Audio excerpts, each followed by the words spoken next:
Okay, so we pick up now in First Thessalonians, can't get that out. Chapter 1, verse 6. And I know yesterday I was a lot more trying to get that foundation so that way we can get into this. So now we're continuing on. You became imitators of us and of the Lord in spite of severe suffering. Again, this is the social oppressions that they were having. You welcomed the message with the joy given by the Holy Spirit. And so you became a model to all the believers in Macedonia and Achaia. So as they began to imitate Christ. Now, some people will go, well, they're imitating them. They're imitating people and not the Lord. Well, also understand in this time, imitation was not necessarily a phony way of following somebody. It was very much, if you were a teacher and you were somebody that taught truth and you were worthy of followers, then they would want to actually imitate you and emulate. It's like having a role model or a mentor in your life.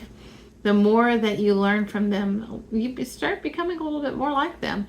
And you choose different mentors in your life because there is something that draws you to them. And you want to be more like them. Well, same thing. And they were also setting an example of we're trying to live like Christ. We're being imitators of Christ. And so therefore you haven't had that model, whereas we have. So imitate us as we imitate Christ. And that's exactly what he's saying here. In verse 8, the Lord's message rang, and that word rang echoes out from you, not only in Macedonia and Achaia. Your faith in God has become known everywhere. This little church that had all of those problems that we read in Acts where the Jews were coming against them. Now these were unbelieving Jews because there was also Jews in the church. So you had, and we'll get a little bit more into that, but you're dealing with a group of people, a Jewish culture, but there was the unbelieving and the believing, and then of course you had the Greeks mixed in too that were God-fearing. And so they were kind of going against each other in their own culture because of their beliefs.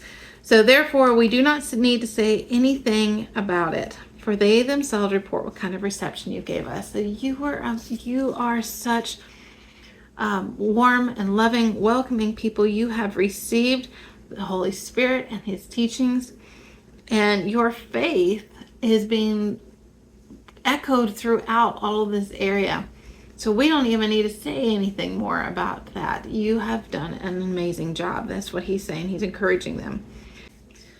They tell how you turned to God from idols, and these idols in this area were the Greeks, Egyptian gods that were mixed in together. And there was a couple other ones, but this is the type of gods that were in this area. You turned from those to God, from these idols, to serve the living and true God, and to wait for His Son from heaven, whom He raised from the dead, Jesus, who rescues us from the coming wrath. Now, Paul is going to discuss again about the second coming and the rapture, and as we said in both of these letters, but it's going to get a little bit later, so we will talk about it soon, chapter 4.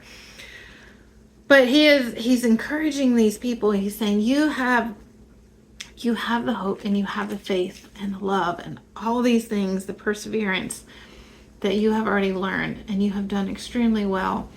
So hold on to that. Do more of it. Keep walking in that, and don't lose your faith. Don't begin to listen to these other things as we're fixing to get into in chapter 2, which we will get into tomorrow. But all of this is setting up the foundation for Paul to begin to talk to them about what they're experiencing in the social oppression, so that they are remembering this is how you came to God. And your faith has remained strong throughout all of this. So keep it up. Keep up the faith, and don't lose heart, and don't be persuaded into this manipulated way of thinking that they are doing. Okay, we will pick up, and this was shorter today, which is awesome, right? So we'll pick up tomorrow in chapter 2.